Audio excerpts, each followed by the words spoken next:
But ನಮ್ಮಲ್ಲಿ ತುಂಬ ಗೊಂದಲಗಳು ಸೃಷ್ಟಿಯಾಗ್ಬಿಟ್ಟಿದೆ ಈಗ. ಅದು ಯಾಕೆ? ಪ್ರಕೃತಿಯೇ ದೇವರು ಅಂತಾರೆ, ನೀನು ಎಲ್ಲಿ ನೋಡ್ತೀಯ ನಿನ್ನ ಕಣ್ಣಿಗೆ ಕಂಡಿದ್ದೆಲ್ಲ ದೇವರು ಅಂತಾರೆ, ಇನ್ನೊಂದ್ಸಲ ಈ ದೇವಸ್ಥಾನಕ್ಕೆ ಹೋಗು, ಇದೇ ದಿವಸ ಹೋಗು, ಇದೇ ಥರ ಪೂಜೆ ಮಾಡೋ ಅಂತ ಹೇಳ್ಕೊಡ್ತಾರೆ.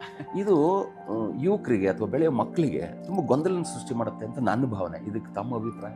ಇಲ್ಲ, ಗೊಂದಲ ಏನಿಲ್ಲ. ನೀವು ಆದರೆ ಒಂದೇ ಥರದ ಮೆಂಟಾಲಿಟಿ ಎಲ್ರಿಗೂ ಇಲ್ಲ. ಈಗ ನಾವು ಹೇಳೋದನ್ನ ಗ್ರಹಿಸುವಂಥದ್ದು ಎಲ್ರಿಗೂ ಸಾಧ್ಯ ಆಗದೆ ಹೋಗ್ಬೋದು. ಅವರಿಗೆಲ್ಲ ನಾನು ಪೂಜೆ ಮಾಡಿದ್ರೇನೆ ಸಮಾಧಾನ ಅಂತ, ಕೆಲವರಿಗೆ ಮಂತ್ರ ಹೇಳಿದ್ರೇನೆ ಸಮಾಧಾನ, ಕೆಲವರಿಗೆ ಜಪ ಮಾಡಿದ್ರೇನೆ ಸಮಾಧಾನ, ನಮಗೆ ಧ್ಯಾನ ಮಾಡಿದ್ರೇನೆ ಸಮಾಧಾನ. ಹೆಜ್ಜೆಗಳಿದು.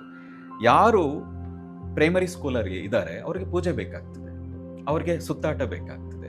ಯಾರು ಸ್ವಲ್ಪ ಮುಂದಕ್ಕೆ ಹೋಗ್ತಾರೆ ಅವ್ರಿಗೆ ಜಪ, ಬೇರೆ ಬೇರೆ ಸ್ತೋತ್ರಗಳ ಸೂಕ್ತಗಳು, ಇವುಗಳ ಪಾರಾಯಣ ಪಠಣ ಇದು ಸಾಕಾಗ್ತದೆ.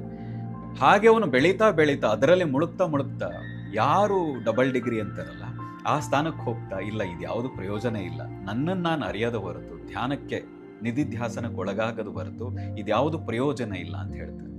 ಪೂಜೆ ಮಾಡಬೇಡ, ಇದು ಮೂಢನಂಬಿಕೆ, ಸುತ್ತಬೇಡ, ಇದು ಮೂಢನಂಬಿಕೆ ಅಂದ್ರೆ ದಾರಿನೂ ತಪ್ಪಬಹುದು.